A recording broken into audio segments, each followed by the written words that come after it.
Class second का chapter 1 देख रहे थे, सिंड्रेला। इसके 3 क्वेश्चंस तो हमने पहले कर लिए थे।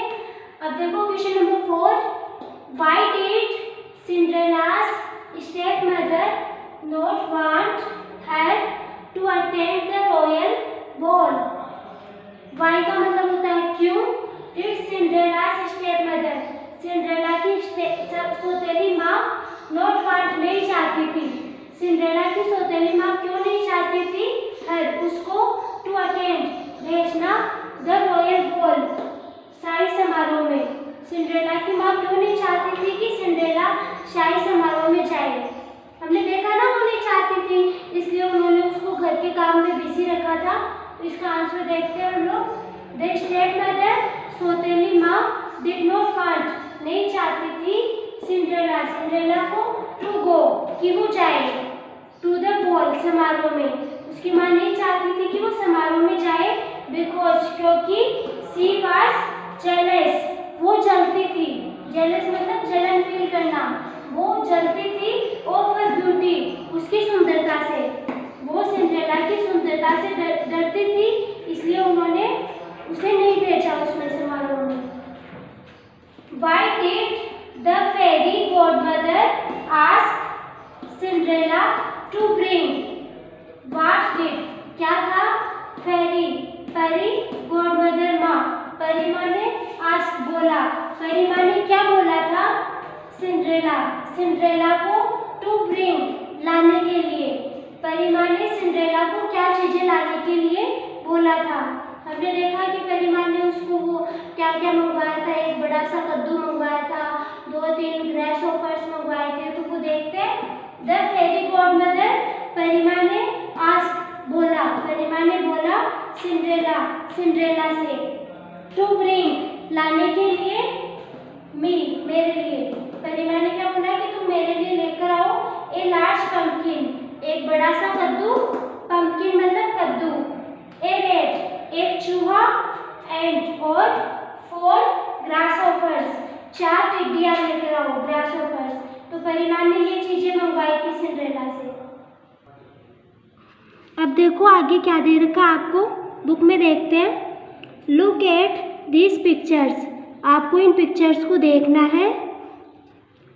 ये देखो क्या दे रखा है पिक्चर में, एक लड़का दिख रहा है और उसके हाथ में एक छाता भी है और दूसरी तरफ एक लड़का है, उसके हाथ में कुछ नहीं है। इसके हाथ में छत्ता है, इसलिए ये तो क्या है, गीला नहीं हुआ, और इसके हाथ में नहीं है तो ये लड़का क्या है, गीला हो जाएगा। ऊपर से बारिश आ रही है तो ये गीला हो जाएगा।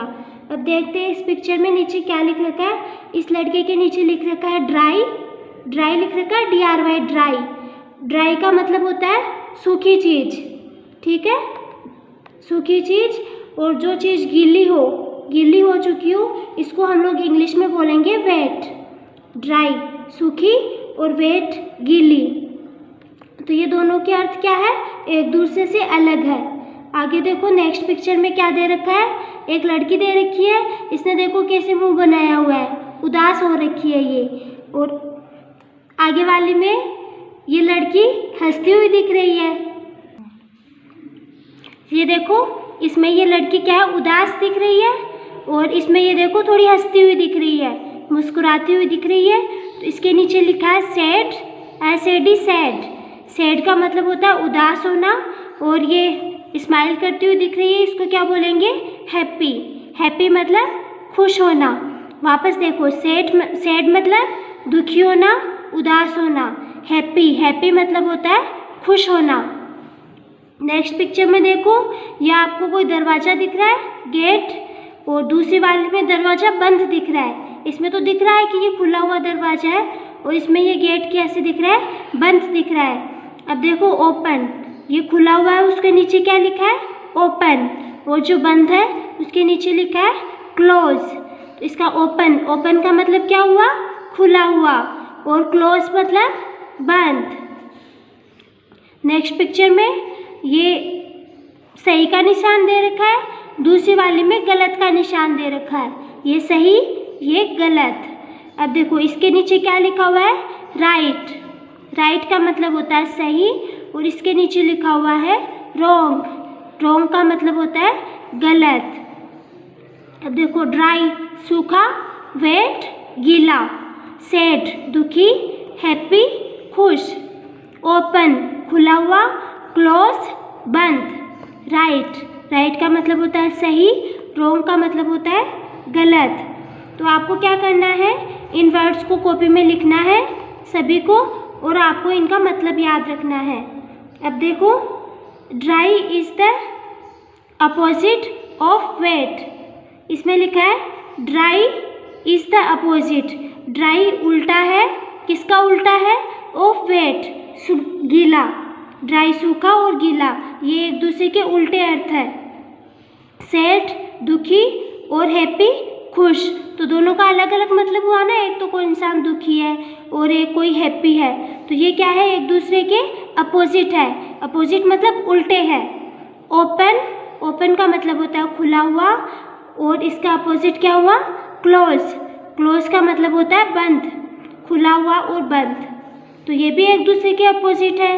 राइट इसका मतलब होता है सही, और रॉन्ग का मतलब होता है गलत, तो ये एक दूसरे के अपोजिट है।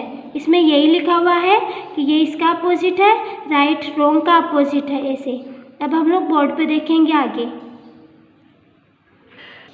अब देखो नेक्स्ट, उसके बाद में वो डायग्राम दे रखे थे, उसके बाद में वर्ड्स ऐसे शब्द आर अपोजिट जो उल्टे हो इन मीनिंग अर्थ में, ऐसे शब्द जो अर्थ में उल्टे हो, उल्टा अर्थ बताए आर वर्ड, उनको बोलेंगे एंटोनिम्स।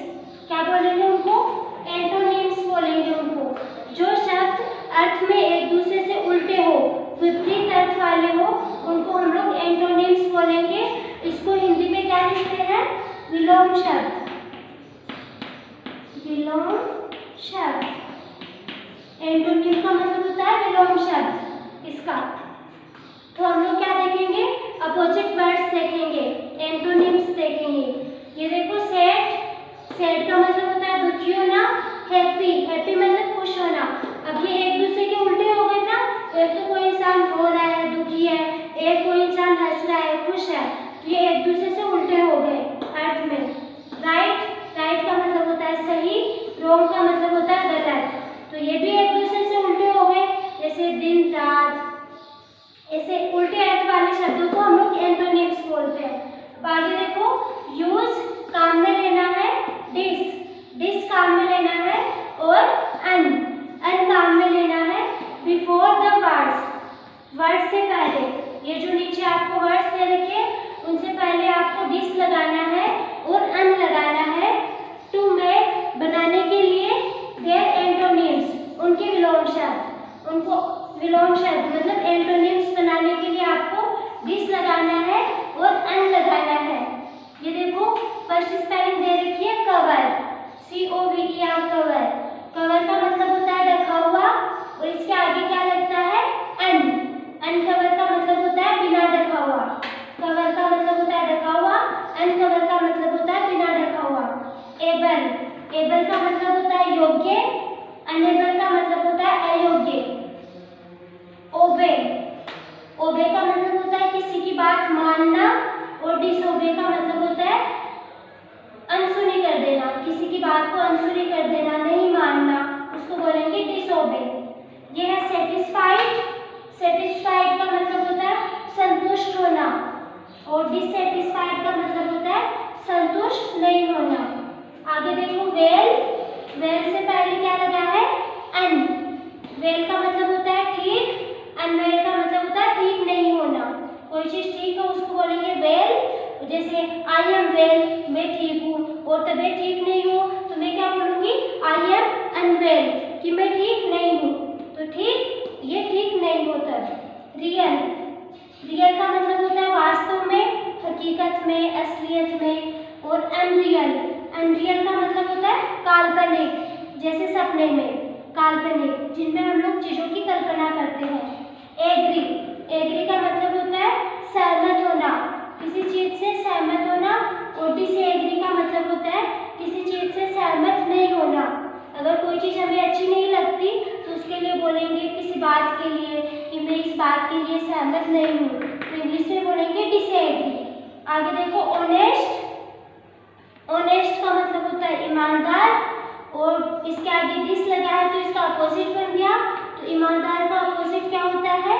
बेईमान। इसको जो ईमानदार नहीं हो उसको हम लोग बोलेंगे डिसऑनेस्ट या फिर बेईमान। तो आपको इन अपोजिट वर्ड्स को कॉपी में लिखना है और पीछे जो क्वेश्चन किए थे उनको भी नोटबुक में लिख के लर्न कर लेना।